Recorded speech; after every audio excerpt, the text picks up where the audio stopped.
రాజకీయాలకు అతీతంగా న్యాయం చేయాలని పోతుల వీరస్వామి వ్యాయామ కళాశాల బాధితులు ప్రభుత్వానికి విజ్ఞప్తి చేస్తున్నారు.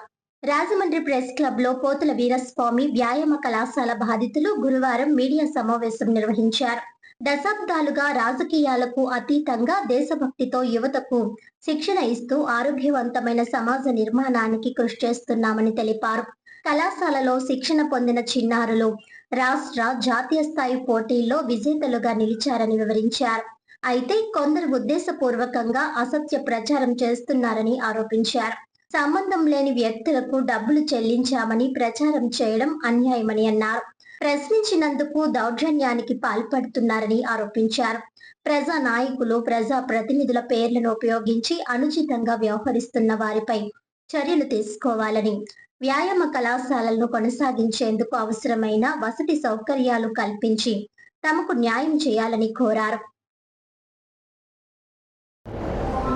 ముందుగా పత్రికా విలేకరుల గారికి, మీడియా సోదరులకి అందరికీ చాలా కృతజ్ఞతలు చెప్పుకుంటున్నాం. ఇంతకుముందు మా మొరవ ఆలకిచ్చి మళ్ళా మీ బాధ ఏమైనా ఉంటే చెప్పుకోమని మీడియా వారు మమ్మల్ని ఆహ్వానించినందుకు వారందరికీ ధన్యవాదాలు చెప్పుకుంటూ నమస్కారాలు చేసుకుంటున్నాను. అయ్యా, గతంలో మొన్న మీడియా సమావేశం జరిగినప్పుడు దానికి ముందు వాట్సాప్లో వైఎంఈ వారు డబ్బులు కాసుపడుతున్నామని ఒకసారి ఆ మీడియాలో ప్రకటించారండి. అది వాట్సాప్లో అందరికీ మెసేజ్లు పెట్టారండి. దాని తర్వాత 18/8/2026 నాడు ప్రెస్ మీట్ పెట్టి మళ్ళా డబ్బులు ఇచ్చాం, ఎవరికో 11 లక్షలు ఇచ్చామని చెప్తున్నారండి. అయ్యా,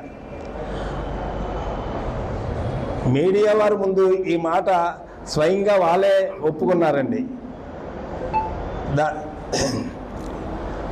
పడాల శ్రీను గారికి 11 లక్షలు ఇచ్చామని చెప్పారండి. పడాల శ్రీను గారికి ఇచ్చామని చెప్పి వారే ఖాళీ చేయించి ఇచ్చారని చెప్పారండి.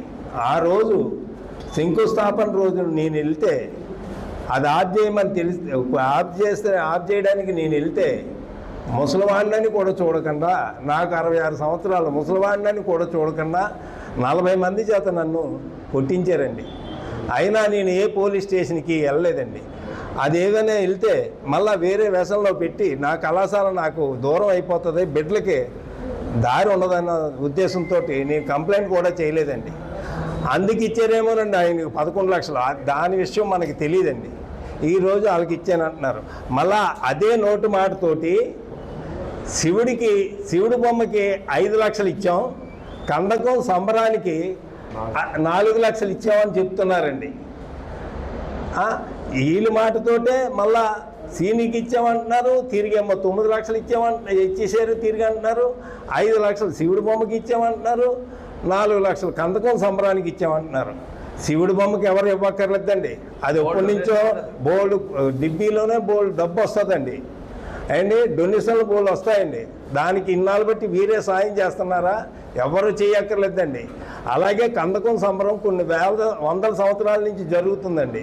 దానికి ఎవరు డొనేషన్ ఇవ్వక్కర్లేదండి. ప్రతి సంవత్సరం వాళ్ళే జరుపుకుంటున్నారు.